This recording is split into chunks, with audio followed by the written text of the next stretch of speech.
Hey, it's Hunt. You found Hunt on Saints. We're talking black and gold football. Do us a favor. Hit the like button, share your comments below, and hit that subscription button so you can get all of our content. Enjoy. Usually we have our guy Sharief Ishaq in hour number 2 on Tuesdays. We're going to move him up because he got some obligations in Saints land coming up here in the next hour. So we'll jump out to the Jim's Firearms Hotline right now and chat with our guy. Sharief, how are we doing? I remember that time when the Saints had a good start to the season. That was good, wasn't it? Well, let's start here because this is where we have to start. We'll back up and we'll go to Sunday and then we'll talk about Thursday. But I want to start here. Is this a must-win for the Saints and Dennis Allen on Thursday? I mean, just go ahead and ring the bell. 100%. They've lost 4 straight games at this point. Like, what isn't a must-win for this team? This team is reeling in a very bad way. I mean, I would say, if they were playing competitive football the last 2 weeks, I would say maybe they can kind of get away with not being a must-win, but now it's a must-win. I mean, for multiple reasons, it's a must-win. Did you see a lack of effort in the fourth quarter on Sunday? They lost the fourth quarter 20-0. They weren't going to come back and win anyway, so it was still going to be a loss. Did you see a lack of effort? Did you see a team that wasn't playing well? I think Cam Jordan said it perfectly yesterday when it comes to, the way they played defensively. It's embarrassing. So, yes, lack of effort. Looks like they didn't care. Looks like they weren't trying. It was just ugly. I mean, that's just something I haven't seen under, Dennis Allen. It almost feels like, man, they've hit that wall, and it feels like they've given up. And that's sad to say and see 6 games into a season. I mean, I've sat here. Everything's on tape. Like, it's not like I'm hiding from anything. But I have been critical of Dennis Allen from January through August. And so I don't feel like I want to, pile on and suggest that this guy's got to go or fire the coach. But it's like, doesn't that feel like the beginning of the end when you feel like there might be a lack of effort or accountability or it's embarrassing? Like, that to me feels like it's the beginning of the end. Yeah, but let me just say it this way, Hunt. He is just part of the problem. Sure. He isn't the entire problem. Like, we can spend an entire show about where all the problems lie with this team. Sure, you're right about Dennis Allen, but firing Dennis Allen is going to do nothing. This team isn't going anywhere anyway. If you fire Dennis Allen, what does that accomplish? Maybe it sparks them and they win 8 games. That's not, I guess, that's not what they're trying to do here. 8 games isn't good enough at all. I mean, this franchise is used to winning, the double-digit games, used to getting to the playoffs. Fire him and, let's just say they go with Darren Ridgely. It's the interim coach. What is that going to do? It does nothing.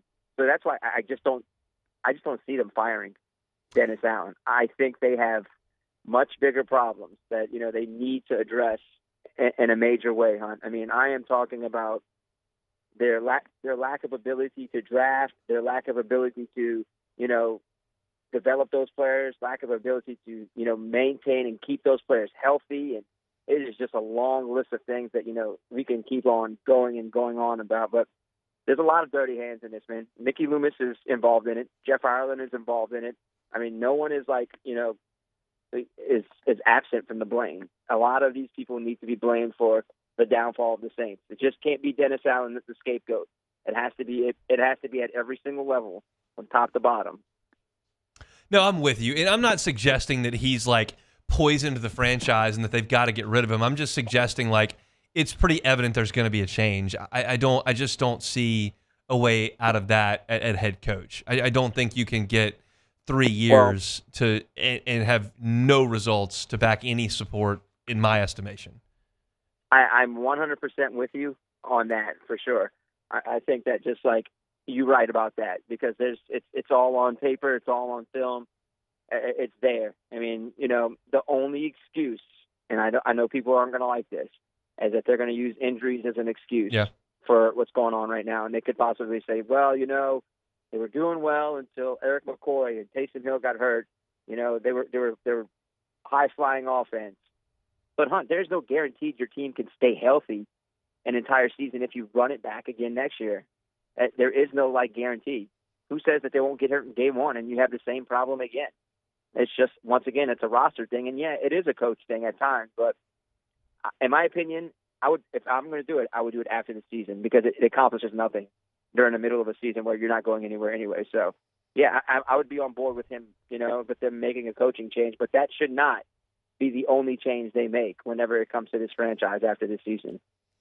What did you see from Spencer Rattler on Sunday?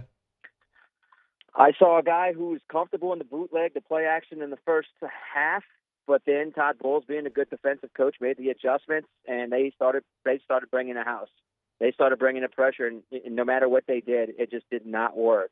I mean, I think they kind of went away from the play action and bootleg in the second half. Now, I don't know if it's because the pressure would affect him. I still would have run with it, but after that, I mean, he looked like a rookie. He looked like a fifth-round pick. He was just tossing up some passes. I thought the first interception was a good play, a little underthrown, which is a good play by Zion McCullum. But, I mean, look, that's a good defense. I know they gave up a lot of points against the Falcons. I still think that's a good defense, and they got after him. They did what you're supposed to do against a rookie, and you kind of hope you can get a little bit more of like the first half, Spencer, in this game against. It's going to be a very good Broncos defense. So we'll probably be without Surtain, but you'd like to see a little bit more of that first half for the entire game. It's easier said than done, but I mean, he showed flashes. I mean, I thought the promise was there. I think I saw on Twitter from you on Sunday the Saints defense age looked like they were showing. Do you feel that way? Yeah, 100%, man. I mean, like 15 missed tackles. I mean, you just arm tackle after arm tackle. You saw Chris Godwin score on a little dump out that should have been a 4 or 5 yard gain, turned into 55-yard touchdown. You saw the running back Bucky Irvin on a basic run to the left turn into like a 35, 40-yard gain because there were 5 missed tackles. It's showing age, it's showing injuries, it's showing a little bit of everything. It's showing a lack of effort. It's a bad combination of things. This isn't Saints defense, man. 50 points. They haven't done that since 2012. It's the worst defensive effort since Dennis Allen became the head coach. The one thing he's known for is defense. The last 2 games, it's just been miserable. And let's let you know, the Chiefs and maybe the Buccaneers could have probably put up a little bit more points. Yeah, I mean, look, you look at the yardage they gave up against Kansas City, and they just bogged down in the red zone, which you can give some credit to the Saints there, but it still was up and down the field pretty much all night in that one up in Arrowhead. All right, let's move to Thursday. What do you think the dome environment's going to feel like? It's going to be unique. That word is overused in every way all the time, and it's not here because this will be the first time Sean Payton comes back. It's a short week. It's a night game. There's some tension in the Saints organization. Like, there's never going to be a situation where it's felt quite like this. What do you think it'll feel like? It's going to be a special, weird night. Special because Drew Brees inducted into the Saints Hall of Fame. Weird that, Sean Payton's on the other sideline trying to be Petty Payton and ruin that night. Don't put it past Sean not to bring everything out of the playbook and do anything he can to ruin that night. Petty Payton is coming to be Petty Payton on Thursday night. He is going to do everything he can to stick it to the Saints and Drew Brees. He doesn't care. Doesn't care what's going on that night. Doesn't care it's his homecoming. He's there to win. He's there to show everyone that he still has it. He could beat you with a rookie quarterback and, continue the Saints defensive woes. It's going to be a weird environment. I think fans are still bitter that he quit and retired on them. You're going to get a lot of boos, but I think you're going to get a lot of cheering too. I mean, the guy was here from 6 to 21, gave the Saints organization a lot of great years. I would never boo Sean Payton. I've always been a Sean Payton guy. I like Sean Payton. He did a lot for the organization and city. So to each their own. But it's going to be a very tense, weird, and special night Thursday night. Look, you've seen Kirk Cousins and Patrick Mahomes and Baker Mayfield, and those guys have got a lot of snaps under their belt picking on that Saints defense. Bo Nix does not. What do you think that looks like for the Saints defense against a rookie quarterback? Man, it's still weird quarterbacks. Like, Baker did it to them the other day. He was able to get out of, getting sacked. He was able to, pull off some Houdini, be, a little fancy at times in the pocket and get out of, what could have been a few sacks. I think Bo Nix could probably do that too. Man, he could run. I mean, he could run better than Baker Mayfield. I can't throw as good as Baker, but he could still get himself out of some bad situations, and that worries me. I understand he's a rookie, up and down, but what gives you confidence that the Saints defense can stop anybody right now the way they play the last 2 games? Maybe it was a wake-up call that that game Sunday. I don't know. It's a short week. Maybe that's also a good thing that they have to play in a short week after a disgusting game against the Bucs. I don't know. I don't know what team is going to show up. It's so hard to even think about what this team is going to do now. You're kind of speaking to my second to last question there, because it's an unanswerable question. Sometimes I ask questions and I know that they're not answerable, but I'm just curious your thoughts because you're around the team a lot and you talk to them a lot. Like, how do you expect a roster this beat up to come back and play 3 weeks after their 3 days after their last game? Because you have to. I mean, there's no other choice. I mean, it feels like every week, man, you look at the injury report, you're like, man, how are the other teams not as beat up as the Saints? The Saints just seem to be the beat up team every game that they facing an opponent. I mean, 17 players on the injury report yesterday. I'm going to go ahead and assume that this injury report's going to look exactly the same today.